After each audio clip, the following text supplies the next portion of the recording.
ದಯವೇ ಧರ್ಮದ ಮೂಲಮಯ. ದಯ ಬೇಕು ಸಕಲ ಪ್ರಾಣಿಗಳೆಲ್ಲ ಇರ್ತವೆ. ಅದಕ್ಕ ನಮ್ಮ ಸಂಗೀತದ ಸಾಮ್ರಾಜ್ಯ ನಟ ಸಾರ್ವಭೌಮ ನಡೆದಾಡುವ ದೇವರು ಗಾಯಕಿ ಪುಟ್ಟರಾಜ ಅಪ್ಪ ಅವ್ರನ್ನ ನೆನೆಸ್ಬೇಕು. ಭಾಳ ಎಷ್ಟು ನೆನೆಸ್ಬೇಕಂದ್ರೆ ಅವರು ನಮ್ಮ ಬಾಲ್ಯ ಜೀವನದೊಳಗೆ ಸಾಕಷ್ಟು ಕಷ್ಟ ಇವುಗಳನ್ನ ಅನುಭವಿಸಿದ್ರು. ಅವರೆಲ್ಲ ಬಹಳಷ್ಟು ತೊಂದರೆ ತಗೊಂಡ್ರು. ಇವತ್ತು ಇಡೀ ದೇಶಕ್ಕೆ ಅವರ ಗಾನಯೋಗಿ ಪುಟ್ಟರಾಜ ಎನಿಸ್ಕೊಂಡ್ರು. ಅವರ ಪೇನ್ ಪಟ್ಟಿಗೆಯನ್ನ ಉಲ್ಟಾ ಡಬ್ಬ ಹಾಕಿ ಭಾಷಿದ್ರು ಅಂತ ಈ ಭಾಷೆ ಪಂಡಿತರು ಅವರು. ಅದಕ್ಕೆ ಅವ್ರನ್ನ ಹಾಡು ಹೇಳ್ತೀನಿ ಸಣ್ಣದಾಗಿ. ಗದುಲಿನ ಶ್ರೀ ಪುಟ್ಟರಾಜರು ಬಡ ಮಕ್ಕಳ ಕಣ್ಮಣಿಯವರು ಕಂದಾಯಲ್ಲಿ ಬಾರೋ ಎಂದರು ನಮ್ಮ ಪುಟ್ಟರಾಜರು ನಮ್ಮ ಪುಟ್ಟರಾಜರು.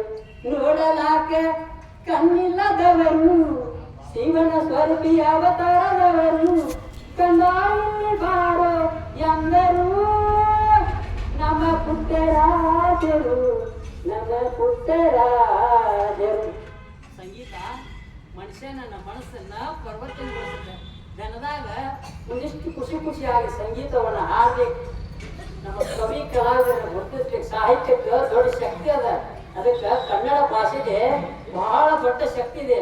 ಇದು ಕನ್ನಡ ಭಾಷೆ ಇದೆ, ಪವಿತ್ರ ಭಾಷೆ ಇದೆ. ನಾವು ಬದುಕಿಗಾಗಿ ಹೊಟ್ಟೆ ಪಾಡಿಗಾಗಿ ಯಾವ ಭಾಷೆ ಆದ್ರೂ ಕಲಿಬಹುದು. ಇಂಗ್ಲಿಷ್ ಕಲಿಬಹುದು, ತಮಿಳು ಕಲಿಬಹುದು, ತೆಲುಗು ಕಲಿಬಹುದು, ಮರಾಠಿ ಕಲಿಬಹುದು, ಹಿಂದಿ ಕಲಿಬಹುದು, ಯಾವ ಭಾಷೆ ಆದ್ರೂ ಕಲಿಬಹುದು. ಆದ್ರೆ ಪವಿತ್ರ ಕನ್ನಡ ಭಾಷೆಯ ಮಾತೃ ಭಾಷೆಯನ್ನ ತಾಯಿ ಭಾಷೆನ ಬರೆಯೋದು ಹೌದಲ್ಲ. ಅದಕ್ಕೆ ಎಲ್ಲಾ ಭಾಷೆಗಳ ಊಟದಾಗ ಉಪ್ಪಿನಕಾಯಿದಾಗ ಇರ್ಬೇಕು ಹೌದಲ್ಲ. ಹಂಗಾಗಿ ಎಲ್ಲ ಒಂದೊಂದು ರಂಗದೊಳಗೆ ಕೆಲವೊಂದು ಎಲ್ಲವನ್ನ ಅಳವಡಿಸ್ಬೇಕು.